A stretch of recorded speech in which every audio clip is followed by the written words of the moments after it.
Bonjour à tous, chers bien-aimés dans le Seigneur. Voilà, j'espère que vous allez bien. J'espère que tout se passe bien pour vous. Voilà, il y a ce déconfinement et les choses reprennent petit à petit. Bien entendu, on ne pourra pas se réunir tout de suite ensemble, mais on continue à garder le contact, à garder notre lien fraternel par téléphone, par internet, par les différentes lettres de nouvelles de l'Église et aussi par ces vidéos où on peut partager et nous encourager dans la foi. Alors on continue la série Se recentrer sur l'essentiel par rapport à nos liens fraternels. Nos liens fraternels sont précieux. Et c'est vrai que tandis que nous en sommes privés, nous en découvrons peut-être la vraie valeur. Et je crois que dans ce moment particulier, cela nous permet de réfléchir. La dernière fois, nous avons partagé qu'avec le fruit de l'esprit, nous avons cette capacité à être une bénédiction les uns pour les autres. Et si Dieu nous appelle à nous édifier mutuellement, il nous donne le moyen, c'est le Saint-Esprit qui vit en nous et qui porte ce fruit et nous sommes appelés à le porter, à le manifester concrètement.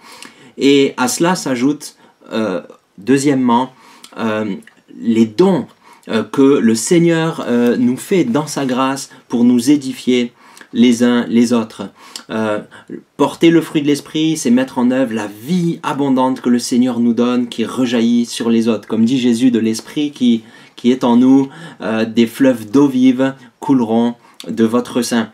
Mais également servir, exercer le ministère, c'est mettre en œuvre les dons que le Seigneur nous a donnés dans sa grâce. Et je crois que fruits et dons coopèrent ensemble pour la croissance de l'Église comme les deux parties d'un ciseau pour qu'il soit efficace. Alors, il faut un bon équilibre, il faut les deux. Nous ne devons pas avoir le fruit de l'esprit sans chercher à exercer le don qu'on a reçu, sinon on serait peut-être dans les sentiments, mais rien de concret ne se mettrait en œuvre. De l'autre côté, nous ne pouvons pas rechercher à exercer un don sans le fruit de l'esprit, comme dit Paul, si je pouvais donner tout mon argent aux pauvres, si je n'ai pas l'amour, je ne sers à rien. Alors il faut les deux, le fruit de l'esprit et les dons que le Seigneur nous donne. Alors j'ai une question, mon frère, ma sœur, connais-tu le don que Dieu t'a donné dans sa grâce? Connais-tu ton appel? Connais-tu ta capacité que le Seigneur t'a donnée dans sa grâce? Et tu as ta place dans l'Église en tant que membre du corps de Christ. Connais-tu ta fonction et est-ce que tu l'exerces par la foi? On va lire ensemble 1 Pierre 4, verset 10 et verset 11. Puisque chacun a reçu un don, mettez-le au service des autres, en bon intendant de la grâce si diverse de Dieu. Si quelqu'un parle, que ce soit selon les oracles de Dieu. Si quelqu'un sert, que ce soit selon la force que Dieu donne, afin qu'en toute chose, Dieu soit glorifié. Alors si on prend ce court passage, on peut relever 5 points. Premièrement, chacun a reçu un don. Le don nous est donné, c'est la définition même du mot don. Ça nous a été donné par le Seigneur dans sa grâce. Alors il est exclu, frères et sœurs, de s'en glorifier, de s'enorgueillir, de peut-être se jalouser les uns les autres, ou de croire qu'on le mérite. Non, le don, les dons que Dieu nous donne, ils découlent de sa grâce et ils sont là pour communiquer une grâce. D'ailleurs, le mot don, c'est le mot charisma en grec, qui provient du mot charis, qui veut dire grâce. Et si nous avons reçu un don, c'est par grâce. Et ce don est là aussi pour communiquer une grâce aux autres. Deuxièmement, le passage de Pierre nous dit et nous invite, nous exhorte à mettre ce don au service des autres. Il est question de consacrer ce don, de le mettre là entre les mains de Dieu pour dire Seigneur, oui, sers-toi de moi. Alors on connaît dans la parole de Dieu, il y a l'image du corps avec les différents membres qui ont chacun leur fonction et il y a diversité de dons, on y viendra juste après. Mais on peut prendre aussi l'image de la boîte à outils. Dans la boîte à outils, il y a toutes sortes d'outils différents qui ont un but bien précis. Hein. Les frères, vous qui bricolez à la maison, au jardin, vous voyez bien ce que je veux dire. Et chaque outil a sa fonction. Par contre, pour que l'outil soit utilisé par le bricoleur, il faut qu'il soit dans la boîte à outils, il faut qu'il soit disponible, il faut qu'il soit là, prêt à servir. Il ne faut pas que l'outil soit sale ou encrassé. Hein. Si un mécanicien il a tous ses outils pleins de cambouis, il ne peut pas bien travailler. Il faut que les outils soient propres, qu'ils soient pas encrassés, qu'ils ne soient pas grippés ou rouillés. Non, il faut qu'ils soient propres de la même manière. Pour nous, c'est l'image de servir avec un cœur pur, de servir avec des intentions pures, des motivations pures, et pas des mains sales. Et si nous mettons notre don au service des autres, je crois que finalement c'est l'image de cette consécration où on s'abandonne entre les mains du Seigneur, on dit Seigneur, sers-toi de moi. L'outil qui est dans la main du maître, vous savez, ce qui compte le plus, ce n'est pas l'outil en lui-même, mais c'est l'habilité de la main du maître qui manie l'outil, qui se sert de l'outil. Nous sommes appelés à la consécration. Troisièmement, le passage de Pierre nous dit que nous sommes appelés à mettre ce don au service des autres en bon intendant de la grâce de Dieu. En bon intendant, qu'est-ce que ça veut dire? Cela nous ramène à la notion de l'intendance dans la Bible que l'on retrouve partout, même dans les paraboles de Jésus. Frères et sœurs, nous ne sommes pas propriétaires, ni de notre vie, ni des dons que Dieu nous a donnés dans sa grâce. Nous en sommes seulement intendants. Le propriétaire, c'est le Seigneur. Et cela est vrai pour tout. Cela est vrai pour tous les domaines de la vie. Nous sommes intendants de la vie qu'il nous donne. Nous sommes intendants du temps qu'il nous accorde, des 24 heures qui sont là dans la journée.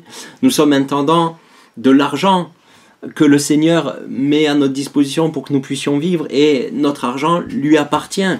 Et nous sommes appelés à de bons intendants. Et cela est vrai pour tous les domaines de notre vie, ainsi que pour les dons. Si Dieu nous a fait un don dans sa grâce, il fait de nous des intendants. Alors il exclut de se servir de ce don déjà pour nous-mêmes, mais aussi dans la relation intendant-maître, l'intendant est toujours appelé à servir dans les intérêts du maître et non dans ses propres intérêts. On le voit dans les paraboles de Jésus, il y a les 5 talents, les 2 talents et l'unique talent qui est donné à ce dernier serviteur qui, par peur, a enterré ce talent. Il n'a pas été un bon intendant. Les autres ont fait fructifier. Et le Seigneur a vraiment approuvé cela. Frères et sœurs, dans la notion d'intendance, dans la notion de ce que le Seigneur nous confie, le fait de mettre en œuvre les dons, le service, l'appel que Dieu a mis sur notre vie, faire la volonté du Maître, ça rentre en compte dans le fait d'être prêt pour son retour. Jésus le dit dans Matthieu 24, « Heureux celui que le Maître trouvera occupé de la sorte à servir. » Alors soyons, frères et sœurs, de bons intendants de la grâce si diverse de Dieu. Et c'est le 4e point, la grâce diverse de Dieu. Oui, il y a diversité de dons, mais le même esprit. Il y a diversité de services, mais le même Seigneur. Il y a diversité d'opérations, mais le même Dieu qui opère tout en tous. Et on trouve cela dans 1 Corinthiens 12. Il y a diversité de dons. Il y a des dons de parole, il y a des dons de service, il y a les dons spirituels. Nous trouvons dans la parole de Dieu toutes sortes de dons. Il y a diversité. Et nous sommes appelés à mettre en œuvre ces dons dans l'unité de l'Église. Unité ne veut pas dire uniformité, mais nous pouvons vivre l'unité dans la diversité, tout comme dans la boîte à outils. Il y a toutes sortes d'outils différents pour des usages différents. Seulement, nous sommes appelés à servir avec le don que nous avons reçu. Malheureusement, nous voyons trop souvent dans l'Église au sens large que peut-être les uns et les autres servent sans avoir le don. C'est comme, et vous allez le voir, c'est comme prendre un cutter pour scier une bûche. Non, ça marche pas. Il faut une scie. C'est comme visser une vis dans un tasseau avec une clé plate. Non, ça marche pas, c'est pas le bon outil. Et frères et sœurs, nous sommes appelés à servir selon les dons que nous avons reçus. Il y a diversité de dons. Alors ne soyons pas jaloux des dons des uns des autres, mais soyons chacun à notre place. Cinquièmement, on voit dans notre passage de 1 Pierre 4, 10 et 11, la finalité, c'est quoi? C'est la gloire de Dieu. C'est la gloire de Dieu, car lorsque nous servons dans notre appel, lorsque nous servons selon le don que nous avons reçu, cela glorifie notre Seigneur. Et c'est là que nous sommes utiles, c'est là que nous portons du fruit, c'est là que l'Église est édifiée, qu'elle grandit, qu'elle avance, qu'elle gagne du terrain, que de nouvelles personnes sont ajoutées, car si on met notre don au service des populations qui nous entourent, on pourra aussi ensuite leur témoigner de l'amour de Dieu, car nous mettons ces dons au service par amour. Et cela édifie l'Église. Et vous savez, frères et sœurs, un signe de bonne santé de l'Église, c'est quand chacun sert selon les dons reçus. Alors, je reviens à la question du début. Mon frère, ma sœur, connais-tu le don que Dieu t'a donné dans sa grâce? Mon frère, ma sœur, connais-tu l'appel qui est sur ta vie? Bien sûr, il y a la volonté générale de Dieu pour tout disciple, pour tout enfant de Dieu, mais il y a aussi une volonté spécifique.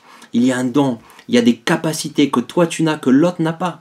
Voilà pourquoi nous vivons l'unité dans la diversité et aussi dans la complémentarité. Nous avons besoin les uns des autres pour être complets dans le ministère de Christ dans ce monde. Nous avons besoin tous des uns des autres et de vivre selon le don que nous avons reçu. Alors est-ce que nous aspirons au don spirituel dans l'amour pour édifier l'Église? Est-ce que nous sommes conscients du don et de l'appel qui est sur notre vie? Un don, c'est un cadeau. Et tant que le cadeau n'est pas déballé, il ne sert à rien tant qu'il est caché sous le papier cadeau. Frères et sœurs, cherchons la face du Seigneur. Trouvons notre appel dans sa présence, dans l'intimité de sa présence. Frères et sœurs, mettons au service des autres notre don par amour pour la gloire de notre Seigneur. Prions quelques instants ensemble. Seigneur, merci, car tu as placé dans ton Église chaque membre précis, unique, chacun à sa place. Et Seigneur, nous te demandons vraiment que chacun dans l'Église trouve sa place, que chacun remplisse la fonction pour laquelle il a été créé. Seigneur, tu as un plan pour nos vies, tu as un appel pour chacune et chacun d'entre nous. Tu as, Seigneur, des dons de grâce que tu nous donnes dans ta grâce et qui sont une grâce pour les autres. Seigneur, nous ne voulons pas enterrer ce don par crainte. Nous ne voulons pas, Seigneur, simplement accrocher ce don sur un mur pour le contempler et ne pas s'en servir pour toi, Seigneur. Oui, Seigneur, guide-nous, guide chacun de nous afin que nous mettions au service les dons que tu nous as donnés. Seigneur, que ton nom soit glorifié dans nos vies et dans ton peuple. Seigneur, au nom de Jésus, nous prions. Amen. Voilà, frères et sœurs, entrons par la foi dans l'appel que Dieu a sur nos vies. Soyez bénis et à très bientôt.